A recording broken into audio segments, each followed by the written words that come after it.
नमस्कार मित्रों, एक बार फिर से हम आप लोगों का इस YouTube चैनल पर स्वागत करते हैं। मित्रों, आज का जो हमने टॉपिक लिया है वायरसों के प्रकार पे बात करेंगे। यानी इसके पहले का जो हमने वीडियो बात किया था उसमें हमने वायरस क्या होते हैं, वायरस के अर्थ क्या होते हैं, वायरस कैसे जो है किसी भी सिस्टम को ख़राब करते हैं, डैमेज कर सकते हैं, तो वो सारी बातें हम जो है वायरस के पहले पार्ट यानी इसके पहले वाले वीडियो में डिस्कस कर लिए हैं। अगर आपने उस वीडियो को नहीं वॉच किया है तो कृपया जा करके उसको वॉच कर लीजिए।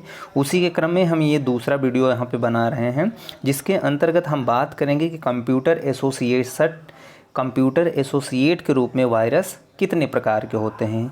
तो इसका जो वायरस का जो टाइप्स ऑफ वायरस है वो बेसिकली हमारा जो है डिपेंड होगा कंप्यूटर एसोसिएट के रूप में। कंप्यूटर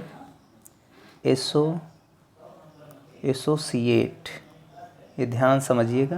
कंप्यूटर एसोसिएट के रूप में वायरस कितने प्रकार के होते हैं, इसके अंतर्गत हम लोग डिस्कशन करने वाले हैं। तो जैसा कि आप लोग स्क्रीन पे देख रहे होंगे कि वायरसों के प्रकार में यानी टाइप्स ऑफ वायरस में हम देख पा रहे हैं कंप्यूटर एसोसिएट के रूप में वायरस को निम्नांकित 4 प्रकारों में बांटा जाता है। जिसमें सबसे पहला आपके पास आता है फाइल संक्रामक वायरस, दूसरा आता है बूट सेक्टर वायरस, तीसरा आता है मल्टीपायराइट वायरस, चौथा आता है micro virus. This is keep in your mind. यानी पहला फाइल संक्रामक वायरस, दूसरा है बूट सेक्टर वायरस, तीसरा है मल्टीपायराइट वायरस एंड माइक्रो वायरस। अब आइए बारी बारी से थोड़ा सा हम डिस्कशन कर लेते हैं कि इन चारों के बारे में कैसे हम उसको समझ सकते हैं कि ये वायरस कौन से होते हैं। और अगर आपको वीडियो अच्छा लग रहा हो तो चैनल को सब्सक्राइब कर लीजिए। अब आइए अगर बात करें तो हम जिसमें सबसे पहले हम बात करें फाइल संक्रामक, यानी पहला अगर हम बात करें तो फाइल संक्रामक जो वायरस होता है इसको कैसे समझेंगे।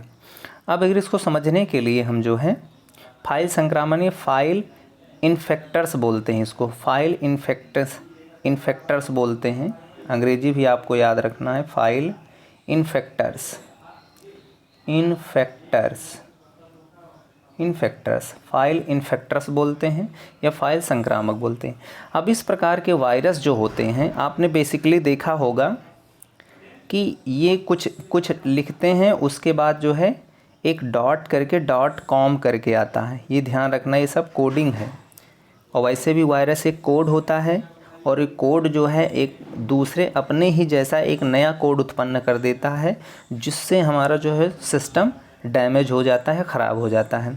तो फाइल इन्फेक्टर्स जो होते हैं उसमें .com तथा .exe ये सब देखिएगा। ये सब इस तरीके के जो भी वायरस आपको दिखाई देंगे जिसमें .com लगा होगा या .exe लगा होगा, ये सारे जो है फाइलों के साथ अपने आप को जोड़ने या उन फाइलों का स्थान लेने की कोशिश करते हैं जो इस .com से, जैसे बहुत सारी वेबसाइट्स हैं जिसमें हम www कुछ लिखते हैं फिर .com लगा देते हैं, फिर या www लिखते हैं फिर .exe लगा देते हैं, ठीक है। तो वो क्या करते हैं, अगर ये वायरस जो होता है उसी जो पहले से जो कंडक्ट वेबसाइट्स होती हैं उसके अंदर घुस करके यानी उस सिस्टम के अंदर प्रवेश करके वो अपना एक नया रूप परिवर्तित कर लेती हैं और आपको लगता है कि नहीं ये तो वही वेबसाइट है, समथिंग उसी वेबसाइट के अंतर्गत काम करती हैं, लेकिन वो वेबसाइट ओरिजिनल होती नहीं है। वो क्या करता है .com या .exe के द्वारा आपको छद्म रूप से यानी स्यूडो रूप से आपको सॉफ्टवेयर दिखाई देता है, यहाँ आपको एप्लीकेशन दिखाई देता है, वो आपके सिस्टम को डैमेज कर देते हैं। तो आप याद रखिएगा, अगर ऐसा वायरस जिसमें .com लगा हो या .exe लगा हो, ये दोनों जो वायरस होते हैं इस प्रकार के फाइल संक्रामक या फाइल इन्फेक्टर्स वायरस कहते हैं, ठीक है। जब इस प्रकार के संक्रमित प्रोग्राम को चलाया जाता है तब वायरस कोड पहले अपना प्रभाव दिखाते हुए अपने आप को लोड कर लेता है तथा फिर संक्रमित प्रोग्राम आपके सामने प्रस्तुत करने का प्रयास कर देता है तथा लोड करके कंप्यूटर में मौजूद सभी फाइलों को क्षतिग्रस्त करता रहता है। मतलब ये सबसे पहले अपने आप को क्या करता है, लोड कर लेता है सिस्टम में, और उसके बाद जितने भी आपकी फाइलें होती हैं फाइलें जितने भी आपके पास होती हैं सबको क्या करता है, क्षतिग्रस्त करता रहता है। तो ये हुआ आपका फाइल संक्रामक या फाइल इन्फेक्टर्स। अब अगर हम अगले वायरस की बात करें जिसमें आपका आता है बूट सेक्टर, यानी बूट सेक्टर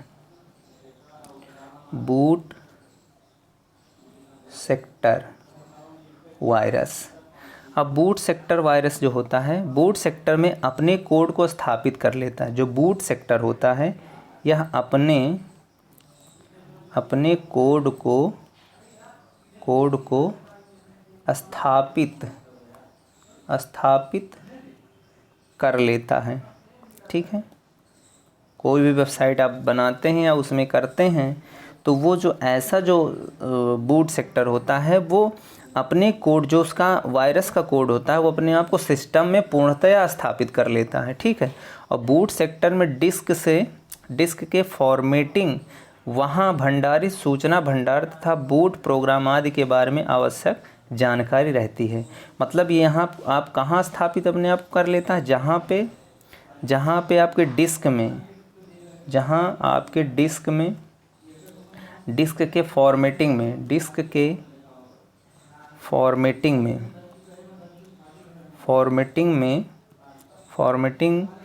वहाँ भंडारित जहाँ सूचनाएं एकत्रित होती हैं, जहाँ सूचनाएं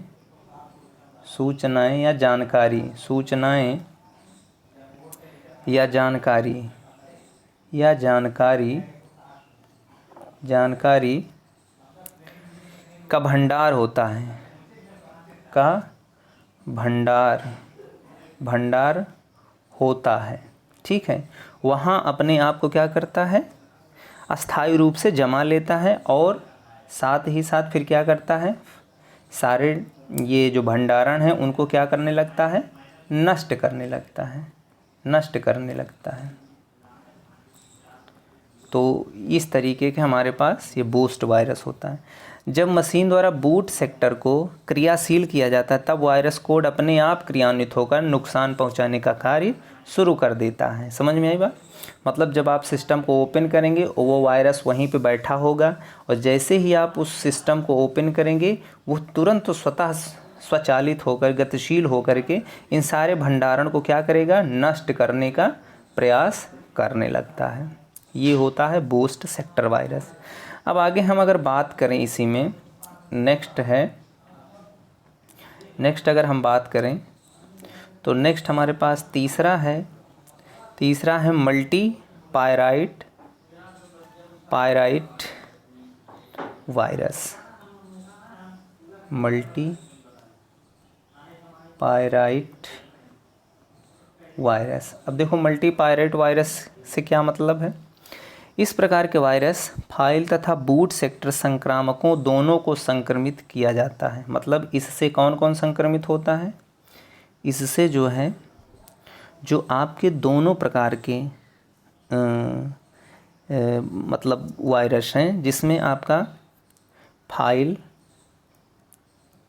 file plus boot sector, file तथा बूट सेक्टर दोनों प्रकार के वायरसों को ये संक्रमित करता है। दोनों प्रकार के फाइलों को संक्रमित करता है। ठीक है, यानी मल्टी जो पायराइट होता है इसके पहले वाला जो वायरस है और बूट सेक्टर दोनों को ये प्रोड्यूस कर देता है और दोनों को प्रोड्यूस करके जिस तरीके से फाइल संक्रामक और बूट सेक्टर काम करता है उसी तरीके से ये क्रियान्वित हो जाता है। तो यानी मल्टी पायराइट में दोनों इन्वॉल्व होते हैं, यानी दोनों प्रकार के वायरस उत्पन्न हो जाते हैं। अब अगर माइक्रो वायरस की बात करें, चौथा माइक्रो वायरस।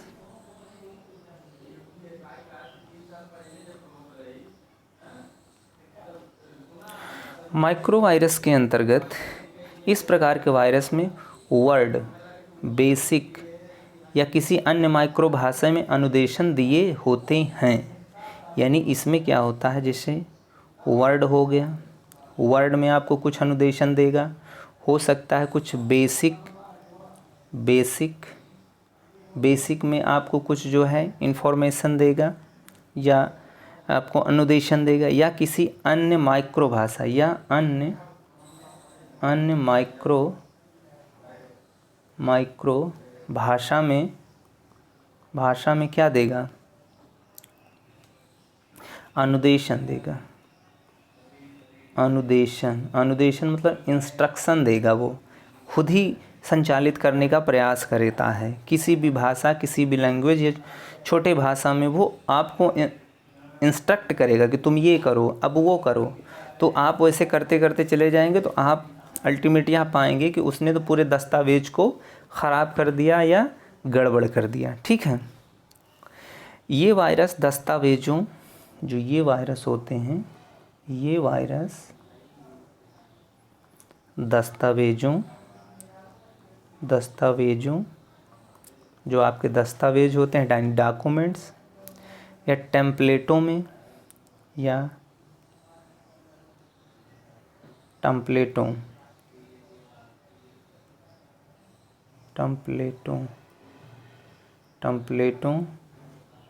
में अपने माइक्रोज को इस तरह जोड़ लेते हैं कि जब कोई एप्लीकेशन प्रोग्राम किसी फाइल से लोड करता है तब वह जिन अनुदेशनों, इंस्ट्रक्शन या आदेशों की पहले अनुपालना करता है वह वायरस ही होता है। कुल मिला के अपने आप को ऐसे माइक्रोवायरस अपनी लैंग्वेज या बेसिक या किसी अन्य भाषा में अपने आप को ऐसे संग्रहित कर लेता है सिस्टम में कि जो भी आप काम करने जाते हैं तो उस वायरस के इंस्ट्रक्शन पे आप काम करते हैं तो वो गलत काम करा सकता है, सही तो काम कराएगा नहीं, बिकॉज वो वायरस है। इसलिए वो जिस तरीके का इंस्ट्रक्शन देता चला जाता है और जो काम करने वाला व्यक्ति है उसी इंस्ट्रक्शन के अकॉर्डिंग चलता रहता है, जिससे उसके सारे संग्रहण ख़त्म हो जाते हैं। ठीक है, तो वही जो काम करवाता है पहले से, वही वायरस हमारा माइक्रो वायरस का रूप धारण करता है और वही जो है आपके सिस्टम को डैमेज करता है। तो ये था एसोसिएट कंप्यूटर से रिलेटेड जितने भी वायरस थे उनकी परिचर्चा हम लोगों ने यहाँ पे कर लिया। फिर मिलेंगे नए वीडियो के साथ, तब तक मित्रों जय हिंद।